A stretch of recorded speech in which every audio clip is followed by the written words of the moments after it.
A lot of us have become comfortable in our dysfunctions. That's what the comfort zone is.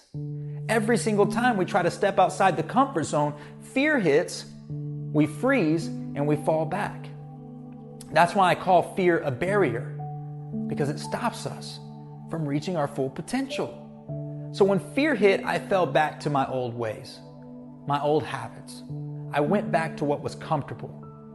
I was going back to being the shy kid. Speaking is not something that I used to be good at. I was a shy kid, like the shyest kid on the planet, like couldn't even order my own food at restaurants because I couldn't look people in the eyes. I was that shy. So it's crazy to me, and it still blows my mind, that I am a public speaker. I had split parents. A lot of you know what that feels like. Now, a lot of you watching this video right now, you know what it's like to be in the middle. Maybe, you are between two fighting parents. Maybe you're the middle child, whatever. The middle is a lonely place, because in the middle, you have to deal with everybody's emotions. So growing up, I had to deal with mom's emotions, I had to deal with dad's emotions, and I had to just try to deal with my own emotions. The problem was, nobody taught me how to do that. I went to school just like all of you, and I learned math, social studies, science, stuff like that. But nobody taught me how to be happy. Nobody taught me how to manage my mind or manage my emotions. So I didn't manage them at all. I just suppressed them. And what I didn't know was that suppressed emotions over time, it becomes depression. So by the time I was in high school, I was already depressed. I had anxiety, insecurities, the list goes on and on and on. But despite all of my feelings that I felt on the inside, on the outside, it looked like everything was perfect. Every day I stepped out of my house with a big old smile on my face. My friends would ask me if I was okay because they could kind of see through the fake smile. And I'd say the same thing that many of you have probably said thousands of times. I would say that I was fine. I was just tired. And the reason I used that excuse is because it was half true. I was tired. I was tired of pretending that I was okay. I was tired of being tired. And yeah, I wasn't sleeping because my anxiety was keeping me awake, but it was deeper than that. But I wasn't willing to go deeper because it meant I had to be vulnerable. I thought vulnerability was a weakness. So I stayed on the surface, and I put the fake smile on my face, and I went on my way day after day after day, until finally, one day, I get a call from my best friend. He's crying, and he told me that his girlfriend at that time, she had just died by suicide. I was 15 years old. I didn't really know what to say. I was scared of what he was going to do, and I didn't know what I was supposed to do. The only thing that I knew was music. Some of you know that when you're going through something in life, you put on your favorite song. You listen to your favorite artist. And then you relate to that artist through your feelings. And then you don't feel so alone in your feelings.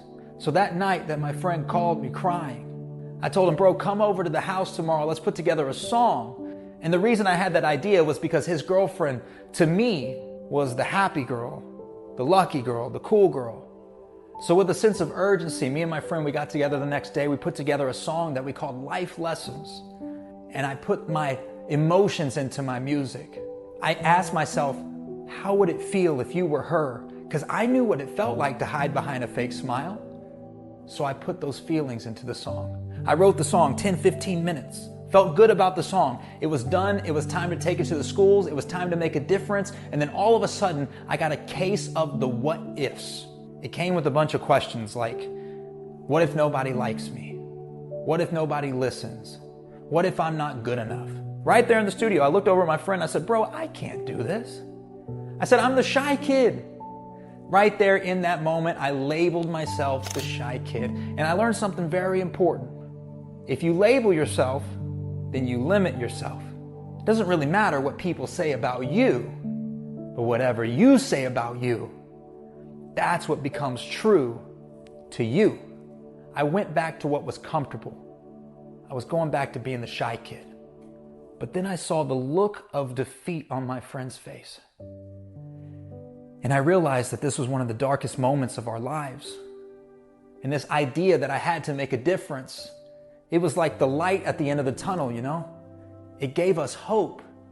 So when I quit, it was like someone just shut all the lights off and we lost hope. So my friend, he didn't even say anything to me. He just put his head down because he was disappointed. So I put my head down because I was disappointed in me too. I didn't know what to say.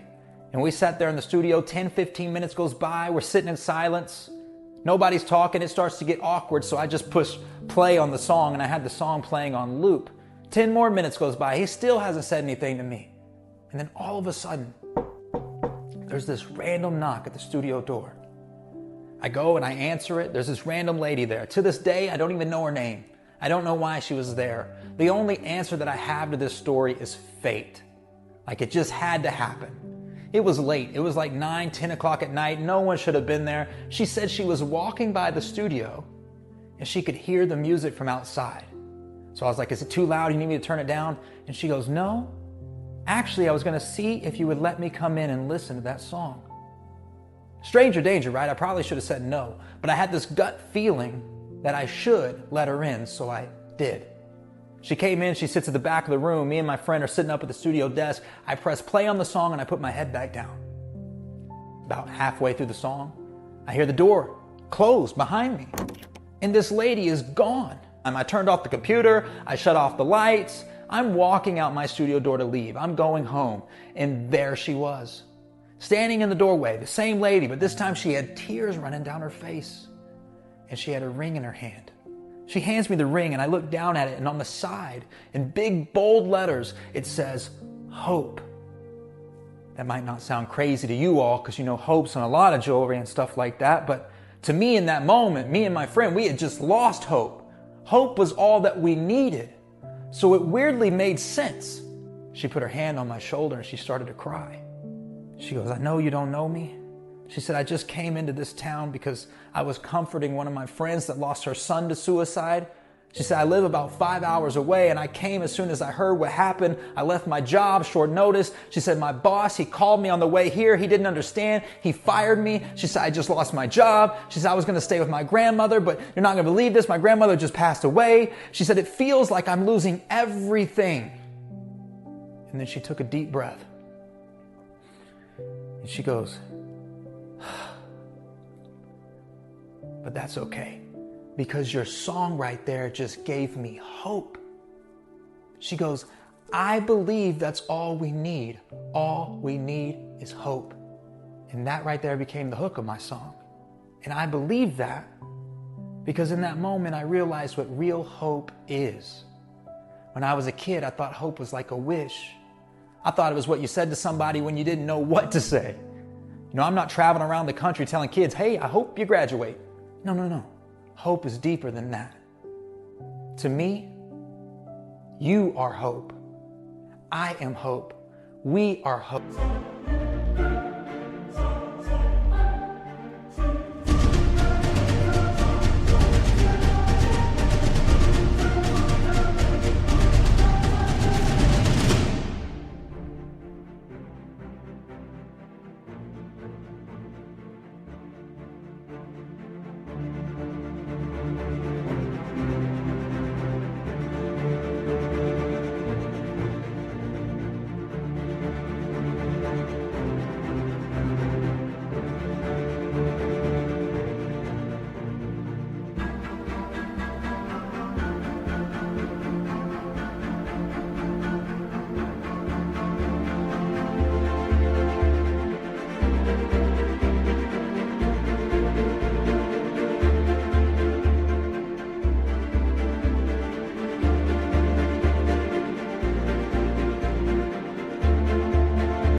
Stephen Hawking, he had a saying, where there's life, there's hope.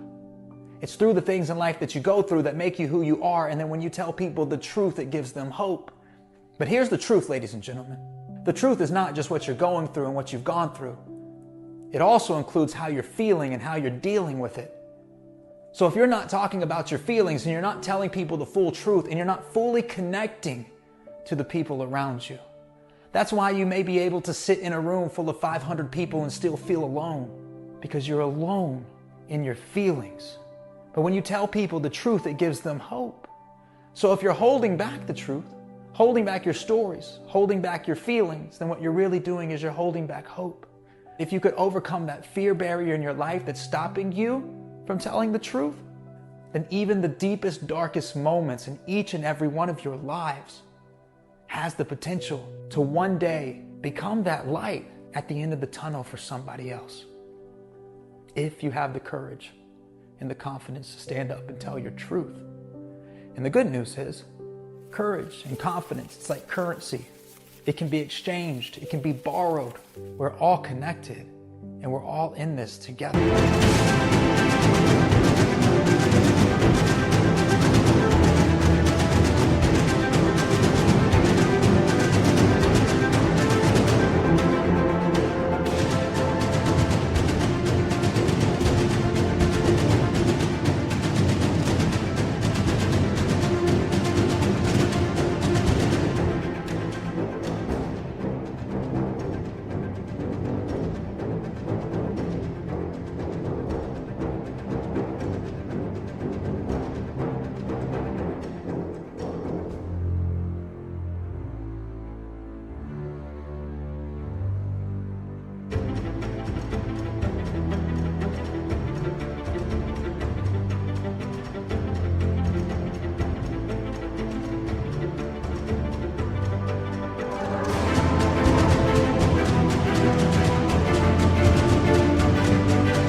Overcoming that fear, building these relationships and getting connected to a positive community.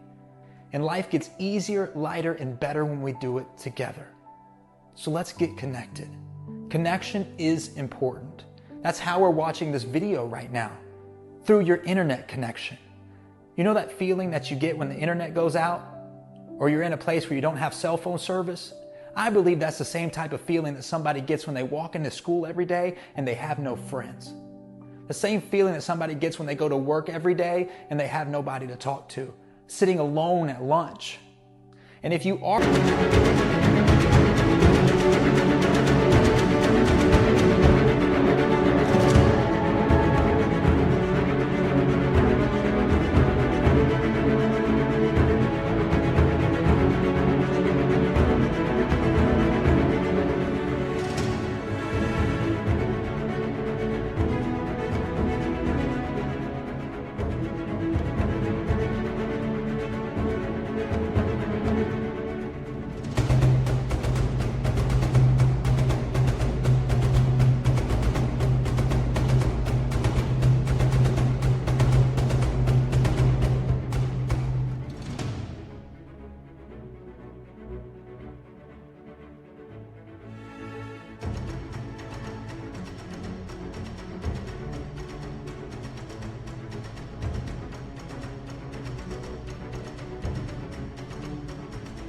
are one of those people right now and you have a positive support group around you, I think it's your responsibility to look out at the world and find those people that look disconnected, reach out to them and get them connected.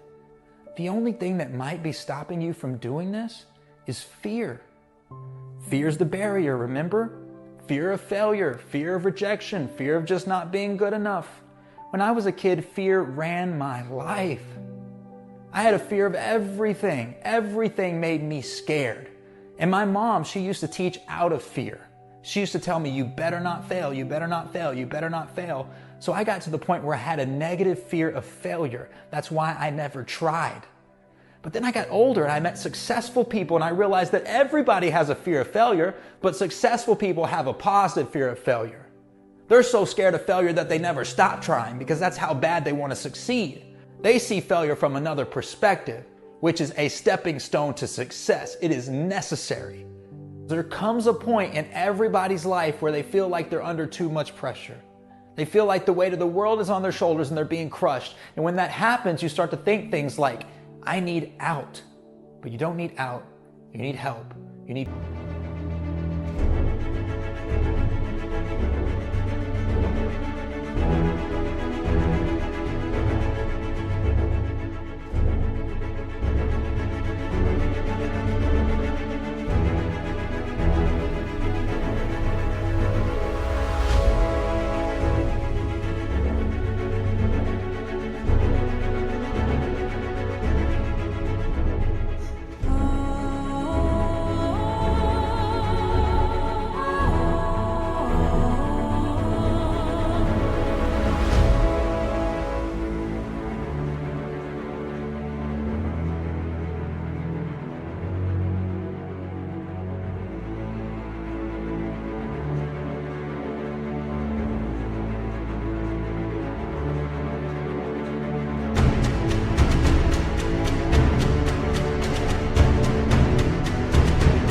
people to push back with you. Some of us are out there suffering in silence by ourselves simply because we're too scared to reach out and ask for help. Maybe you're scared of the rejection. I'm here today to tell you that there's actually something that hurts a lot more than rejection, and it takes a lot longer to heal from. It's this little thing called regret. So I don't want you to regret not reaching out, because on the other side of rejection is connection. On the other side of failure is success, and on the other side of fear itself is your future. It's your full potential. Public speaking was my biggest fear. On the other side of my fear was my career. You just have to be consistent and persistent and relentless enough to reach that other side. But you can do that because you were wired to win. The truth is, you're a human being and you're full of potential. You're limitless. Every single one of you watching this video right now, you're a creator. With the words you say, the things you do, you're making an impact on the people around you. You're creating movements and patterns in the world. It's up to you. You could do that with just positive actions, a chain reaction of compassion every single day that starts with you.